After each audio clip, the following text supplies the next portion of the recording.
E aí, Dev, tudo bem contigo? Eu tô bom. Meu nome é Fred e hoje eu quero te apresentar o .NET Aspire, que é um conjunto de ferramentas e pacotes criados para facilitar o desenvolvimento de aplicações distribuídas. E uma aplicação distribuída pode ser qualquer aplicação que tenha que se comunicar ou se conectar com algum outro serviço, como um banco de dados, por exemplo. Então, uma simples aplicação web com um banco de dados até aplicações muito mais complexas com múltiplos bancos de dados, múltiplos serviços, cache, armazenamento de arquivos e filas, por exemplo. Então, imagina o primeiro dia de trabalho do desenvolvedor que acabou de entrar no projeto. Ele é instruído a clonar o repositório da aplicação, ler as instruções do README e executar a aplicação.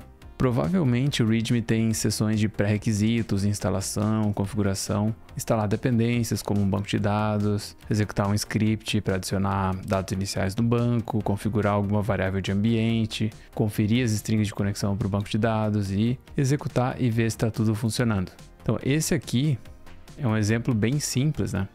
Mas algumas aplicações são muito mais complexas e precisam de muito mais passos. Isso pode ser um processo demorado e pode causar um pouco de confusão devido a instruções difíceis de entender ou um README desatualizado.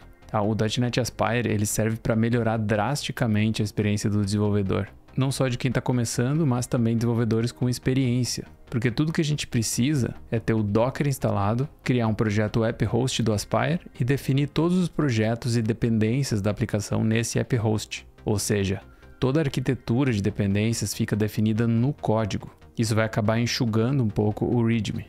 A gente vai precisar também de um projeto Service Defaults do Aspire que contém algumas configurações padrão de Service Discovery, que significa descoberta de serviços em português.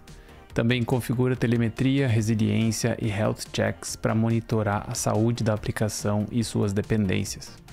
Ao executar a solução, o Aspire vai rodar todas as dependências e também vai injetar automaticamente as strings de conexão necessárias para que a nossa aplicação consiga se conectar com essas dependências. Além disso, o Aspire fornece um dashboard que exibe o status de todos os serviços em execução, seus logs, traces e configurações em uma interface bem amigável.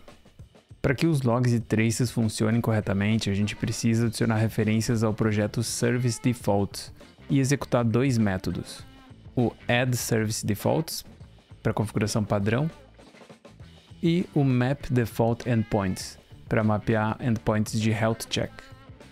Então, basicamente, o Aspire é fantástico para o desenvolvedor executar aplicações localmente, debugar, entender sua arquitetura, suas dependências e se focar 100% no domínio de negócio da aplicação e entregar resultados. Agora imagina um desenvolvedor novo encontrando pela primeira vez um projeto usando o .NET Aspire. Dá uma olhadinha no README, precisa ter o Docker, conferir se o projeto app host aqui está configurado como projeto de inicialização e pressionar F5 e deixar a mágica acontecer. Então todos os containers aqui vão subir, banco de dados, cache, pgadmin para o Postgre, então tudo está aqui rodando. A Microsoft e a comunidade também disponibilizam diversos pacotes NuGet com praticamente todo tipo de integração que tu possa imaginar. Por exemplo, esse app host aqui, ele utiliza aqui os pacotes Aspire Hosting PostgreSQL, para o banco de dados, e também o Aspire Hosting Redis, que é para fazer cache de informação. E aqui também, como a gente depende de uma API externa de previsão do tempo, eu estou utilizando aqui o pacote Aspire Hosting WireMock, que é para fazer mock de APIs externas.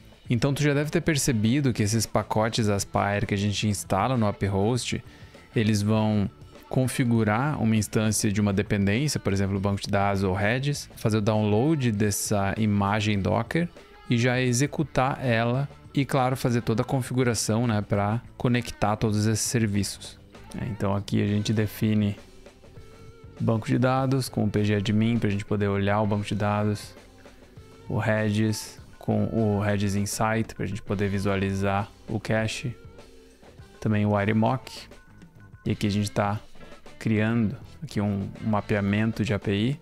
Então qualquer request que a gente fizer para essa API aqui, ele vai sempre retornar esse mesmo resultado, tá?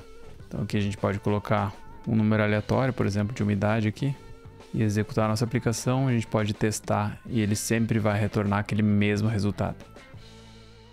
Então a gente não precisa ficar dependendo de serviços externos, né? A gente pode fazer o mock da resposta exatamente como a gente precisa. Então vamos acessar o front-end aqui. Weather, tá lá a umidade 42% que a gente configurou. Se tu tá curtindo esse vídeo, não esquece de arrebentar o botão do like, que isso me ajuda demais. Eu agradeço muito pela tua audiência. Tá, e não é só no app host que a gente pode usar componentes Aspire. Nas aplicações também, por exemplo, aqui no projeto API, nós temos o Aspire NPG SQL, né, para acessar aqui o PostgRE com o Entity Framework Core. E aqui no projeto Frontend, que é um Blazor Web App, nós utilizamos aqui o Aspire Stack Exchange Redis, tá, para fazer o cache de output. Acho que eu estou utilizando aqui no Components, Pages, Weather. Estamos utilizando aqui um Output Cache. Então essa página aqui vai ser cacheada por 30 segundos. Aí veja aqui que fácil é a configuração para os serviços se encontrarem. Tu configura aqui PostgRE com o nome, ContactsDB, o Redis se chama Redis Cache. Essa WireMock API aqui se chama Weather API. E agora, por exemplo, aqui na nossa API, aqui no Program CS, nós simplesmente adicionamos aqui o NPG SQL na DB Context, chamando aqui o nome da conexão, que é ContactsDB, exatamente o que está definido aqui no app host, né? Então, bem simples. Aqui a API do Weather API, da previsão do tempo. Simplesmente aqui HTTPS mais HTTP, ou seja, ele aceita os dois schemas aqui. E a gente chama de Weather API. O próprio Aspire já se encontra por causa desse nome, que ele já sabe onde que ele precisa se conectar. Mesma coisa aqui no nosso front-end. Program, nós temos aqui add Redis Output Cache. E o nome aqui Redis Cache. Outra conexão aqui também é o add HTTP Client. Que nós utilizamos aqui o backend. E HTTPS mais HTTP backend, ou seja, o mesmo nome que a gente utilizou aqui, né? Então isso aqui é a descoberta de serviços do Aspire em ação.